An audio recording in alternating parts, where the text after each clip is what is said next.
جیسے وہ ایک غیر ملکی ہے، چنانچہ اس سے اردو بولنے کی توقع نہیں کی جا سکتی۔ تیسری علامت رابطہ ہے۔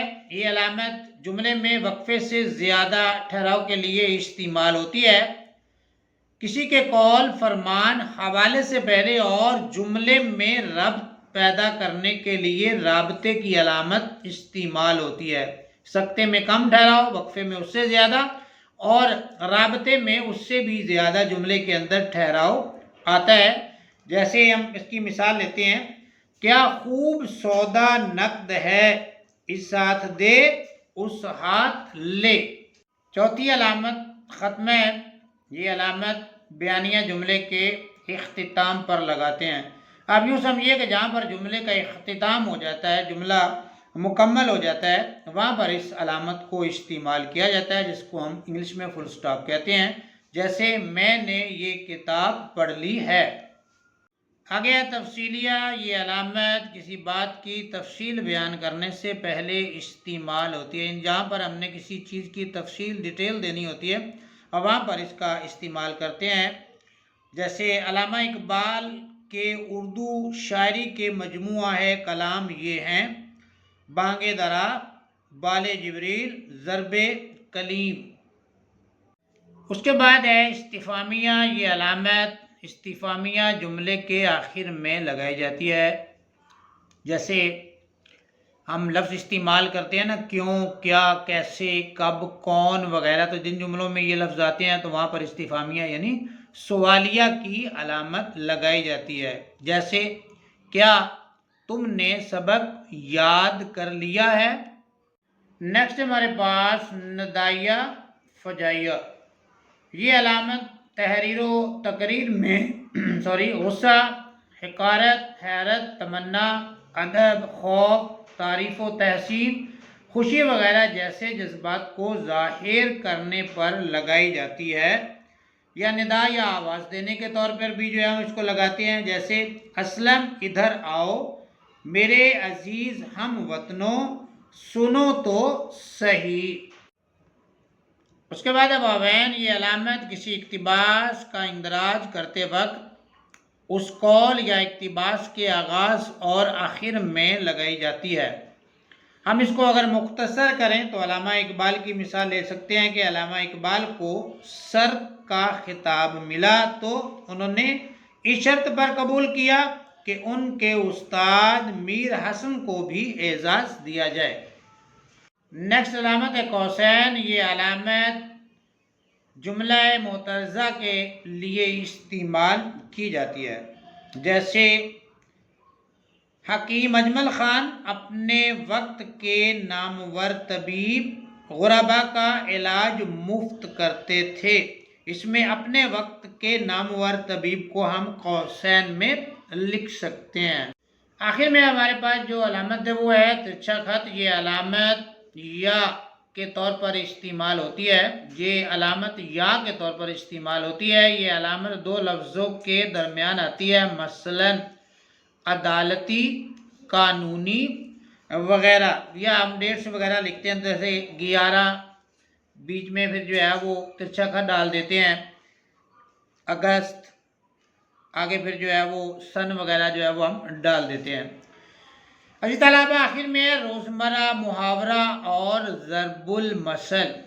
پہلے ہم روزمرہ کو اسٹڈی کرتے ہیں۔ روزمرہ اس بول چال کا نام ہے جو خاص اہل زبان استعمال کرتے ہیں۔ روزمرہ میں الفاظ کے استعمال کا ایک خاص انداز ہوتا ہے، مثلا 19-20 کا فرق، 2-4 ہاتھ وغیرہ۔ تو یہ روزمرہ جو ہے یہ خاص اہل زبان جو ہے وہ استعمال کرتے ہیں۔ اس کے بعد محاورہ دو یا دو سے زیادہ الفاظ کا ایسا مجموعہ جس سے حقیقی کے بجائے مجازی معنی مراد لیے جائیں اسے محاورہ کہتے ہیں۔ مثلا آبرو خاک میں ملانا، یہ مجازی معنی ہے۔ آسمان سے باتیں کرنا وغیرہ یہ بھی مجاز میں کہا گیا ہے۔ آخر میں ضرب المثل۔ ضرب المثل عربی زبان کی ترکیب ہے۔ اردو میں اس کے لیے کہاوت کی اصطلاح مستعمل ہے، یعنی استعمال کی جاتی ہے۔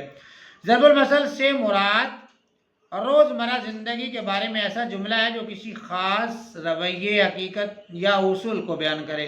مثلا الٹے بانس بریلی کو،